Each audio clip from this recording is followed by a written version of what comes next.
Hello YouTube, this is Sam Gerrans from Qur'anite.com and today is Friday 23rd of October 2015. Today I want to give you the background to my book, The Qur'an, A Complete Revelation, which you can download free from my site using the button in the top right hand corner. I'm just going to read the introduction and maybe stop off and comment as I go.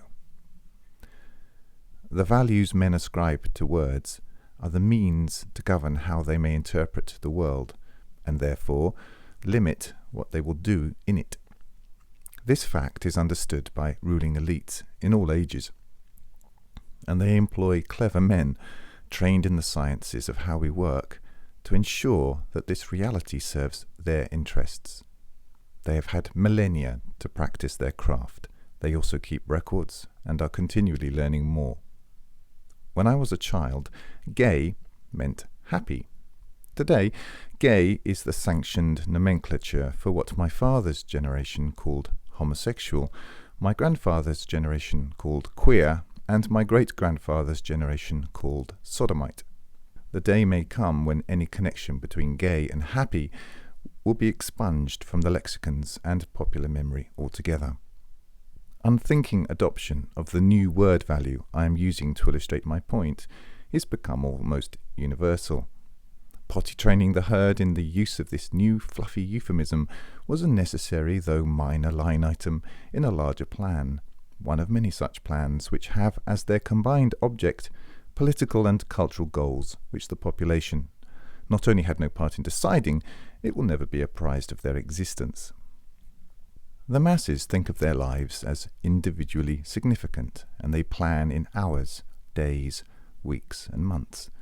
The ruling elite regards the masses as a herd with no individual significance at all, one which needs to be managed by them, and it plans in decades and centuries. The transition from sodomite to gay took a few decades. That's a long time for the man in the street, but not for those who rule him. The Qur'an is 1400 years old.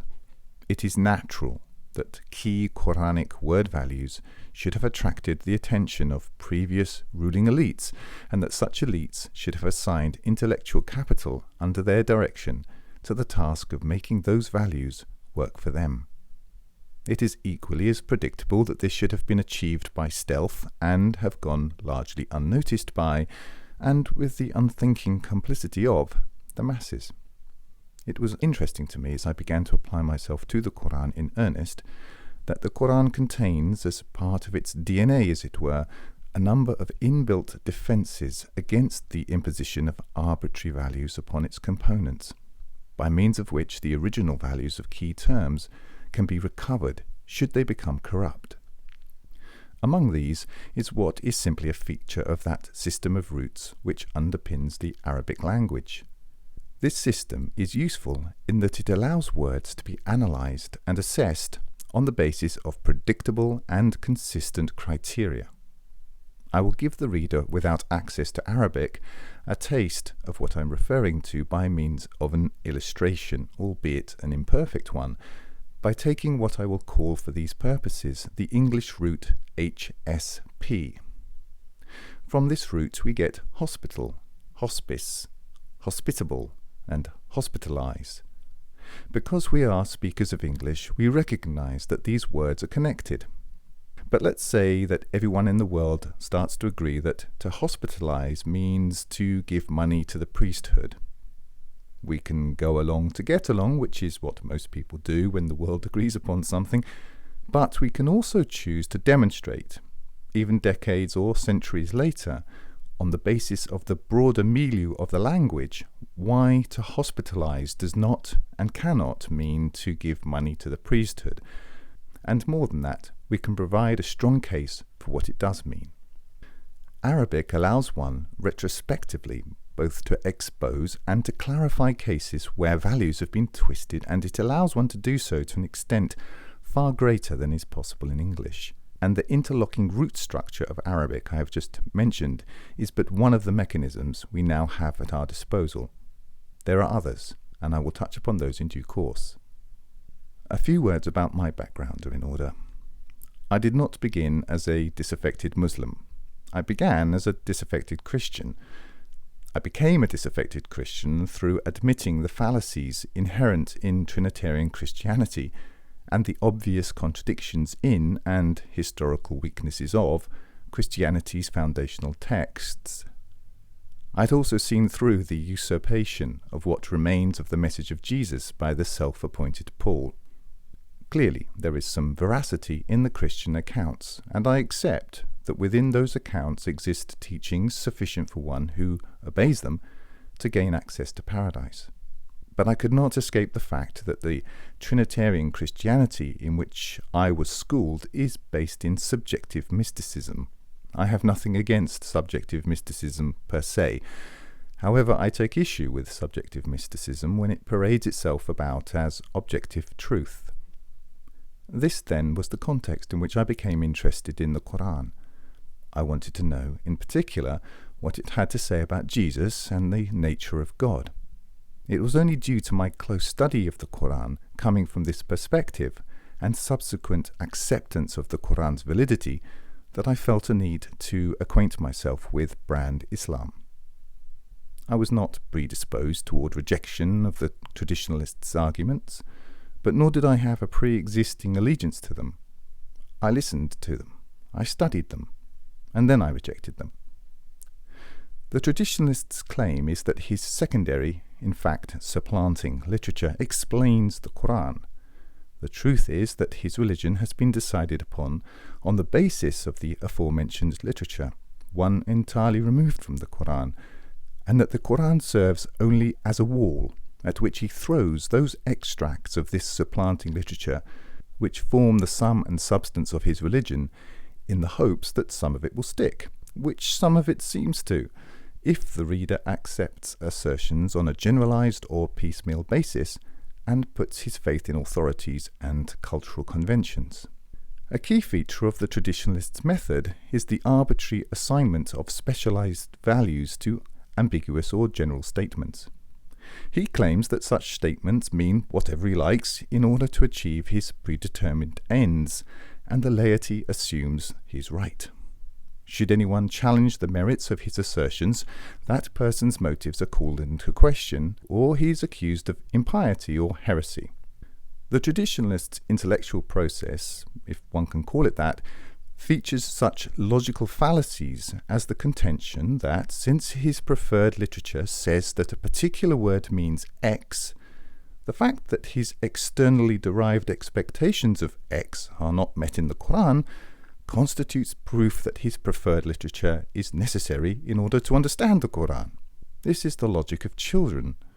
When I have questioned the traditionalist's assumption that X necessarily has the value his extra-Quranic stories claim for it, especially in the context of a revelation he himself acknowledges as both consistent and complete, he has typically either flown into a rage or denied the premise of my point by reference to nebulous superior knowledge held by wise specialists, one to which he himself has no access and about which he knows nothing. In one sense, of course, the traditionalist is right. His religion can only be understood by reference to this other literature. He's right to such an extent that one can remove the Qur'an entirely from the construct within which he operates to no measurable effect. My position is not that the traditionalist should not follow his religion. He can follow what he likes, no matter how little sense it makes to me.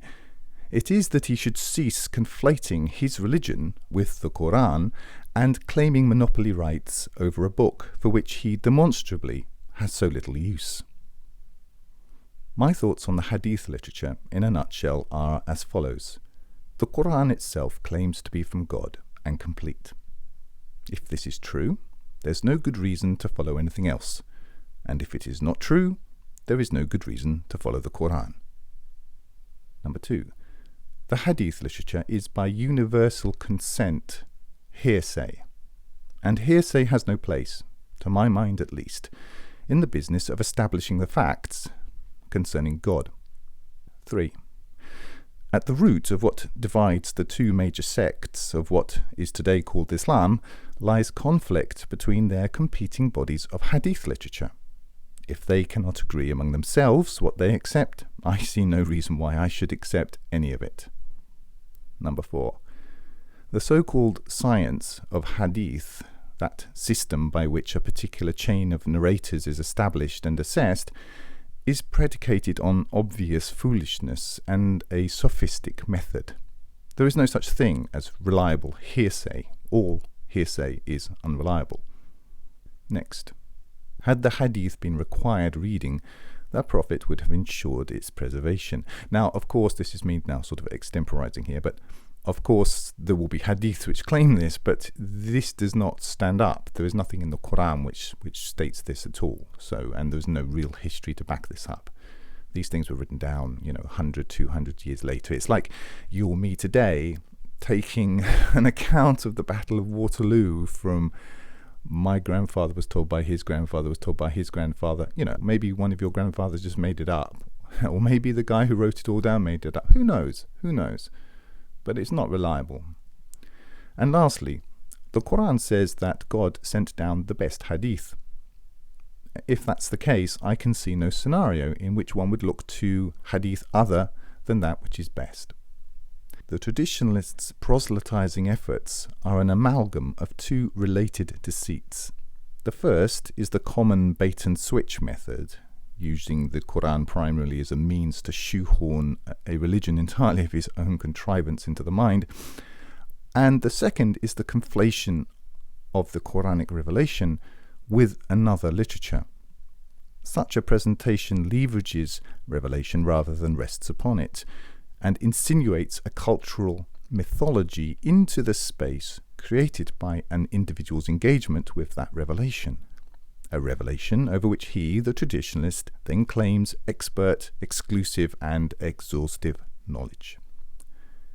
The religion the traditionalist is so attached to has an emotional appeal, especially for those tired of both the tyranny of moral relativism and the undeclared religion of fraudulent science, among which number I certainly count myself. Yet it is, when viewed dispassionately, a cultural construct and mythical narrative, one with no direct foundation in revelation. I am a white Northern European.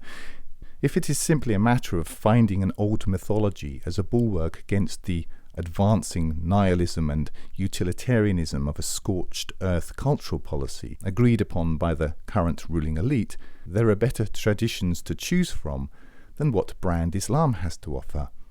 One's much closer to my own cultural heritage and racial memory. The question then for me is not about electing to believe something I like in order to fight a rearguard action against something I do not. It is about responding appropriately to a preserved revelation from the creator of the universe.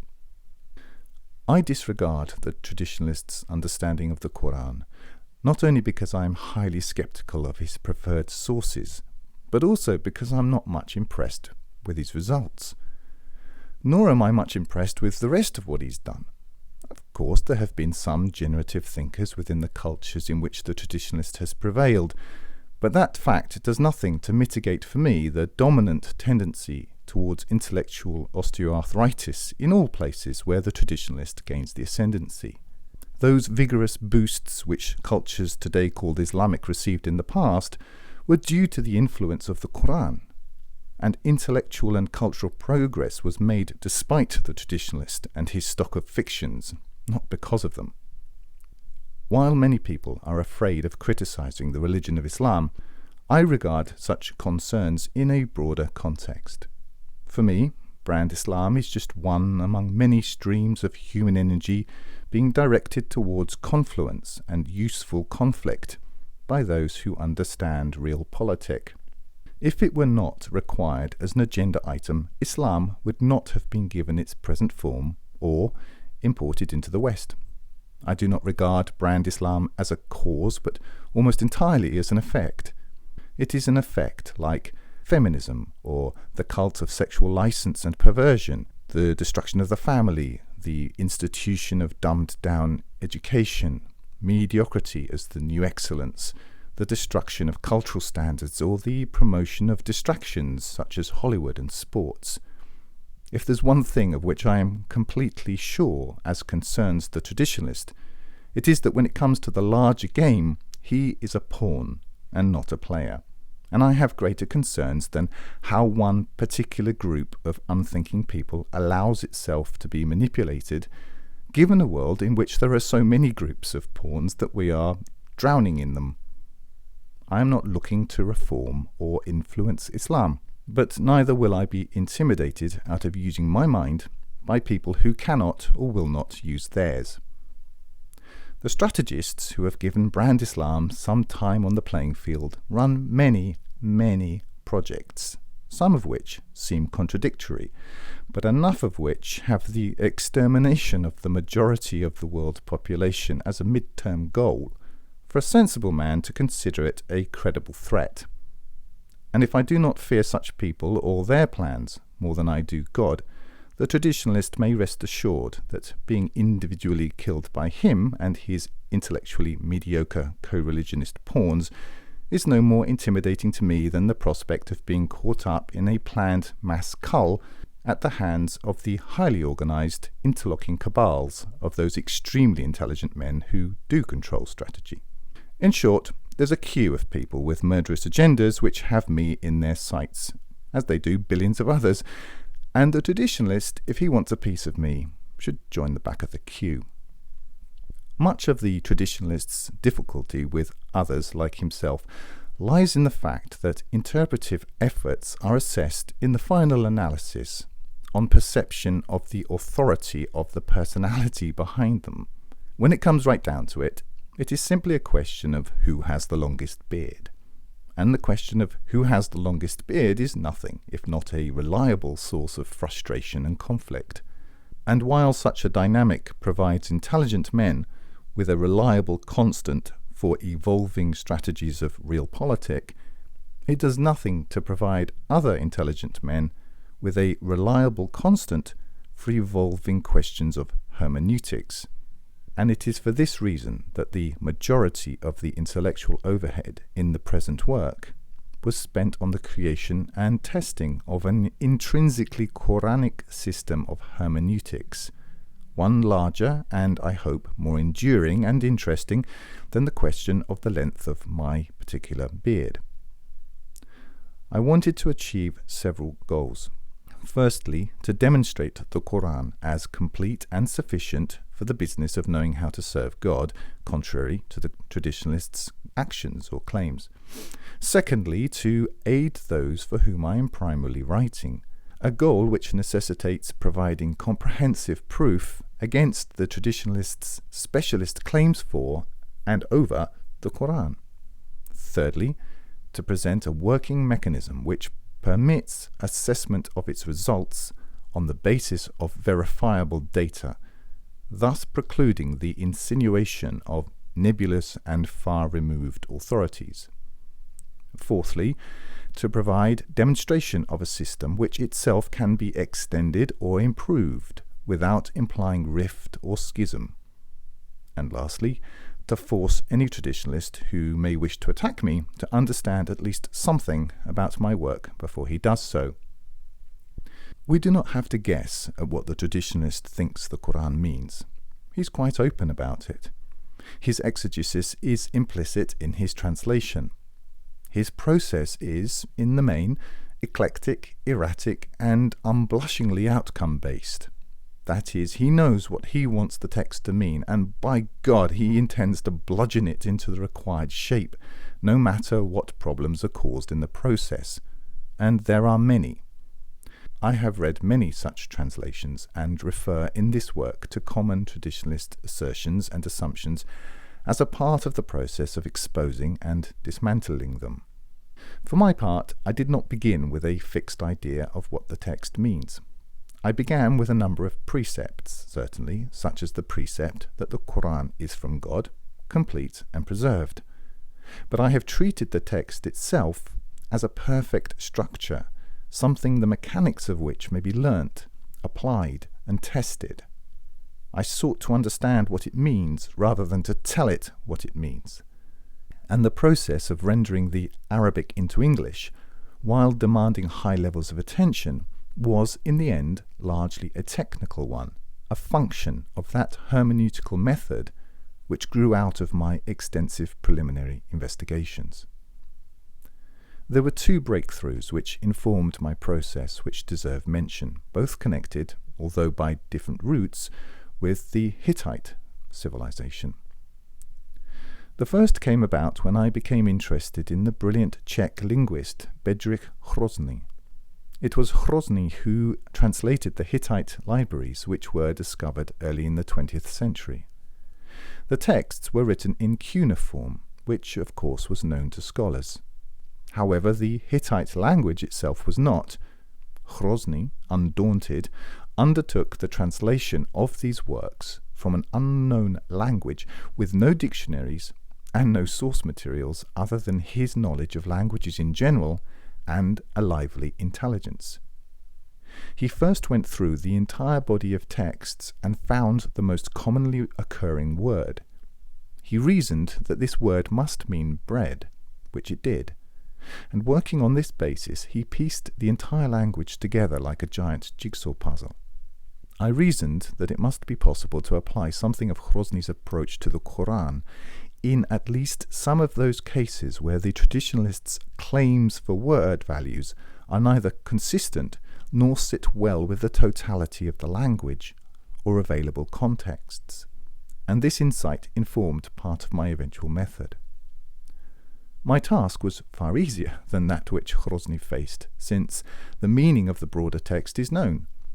But where the traditionalist's treatment of a word causes a disconnect for any reason, or he claims a value which he imports from elsewhere, I have searched the entire text for every instance or form of that word.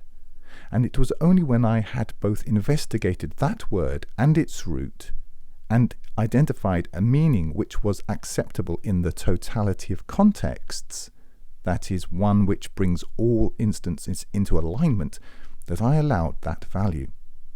And not only did I allow such a value, I insisted that its feet be held to the fire in terms of consistency. And on that basis I translated the text, not in linear fashion, but iteratively, traversing the entire text to determine each value before allowing it, a process which I repeated many thousands of times. My second breakthrough connected with the Hittites came by reading an article on Hittite history. The Hittites were a successful civilization, I was interested to learn, less by force of arms than by the wisdom of their treaties. As I studied the format of the Hittite suzerainty treaty, it dawned on me that Al-Fatiha, the first surah of the Qur'an, comprises a contract between lord and vassal, one with much in common with the conventions found in the Hittite suzerainty treaty. Having had some experience of contracts in my working life, I knew that contracts typically define their terms in the preamble. I approached the opening pages of Al-Baqarah, which is the second surah, with this awareness in mind, and found that it indeed contains exact definitions for some of the most common key terms found in the Qur'an. I then took those values and applied them across the entire text and found that not only do they make consistent sense, they make full and illuminating sense in many places where the traditionalists' current values are redundant or at odds with the context, or both. The other methods by which meaning is demonstrated are outlined in situ or in the appendix. In closing, I wish to say that this project is not the product of a desire to engage academics, theory tourists, or novelty seekers, nor is it formatted to cater to the predilections of such people. My principal motivation was to do my own due diligence on the Qur'an, to satisfy my own desire to understand it, and to do so free of brand Islam, a worldview born of a literature both extraneous to the Qur'an and, obviously, to me at least, with origins in competing medieval COINTEL operations. Having completed that process of due diligence to my own satisfaction, it is my hope that the result will provide a comprehensive, intellectually robust and accessible resource to sincere people who want to do something meaningful with their lives. That's all for now. If you're listening on YouTube, you can download my full translation of the Qur'an free using the button in the top right-hand corner. I also encourage you to sign up for the Qur'anite Plus newsletter on the site to get occasional micro updates. Like if you like, comment if you have something to say, and subscribe to get more each week. And use the button below to donate if you want to help me keep doing this. And remember, this life is short, eternity is long. If you want good trees, plant good seeds.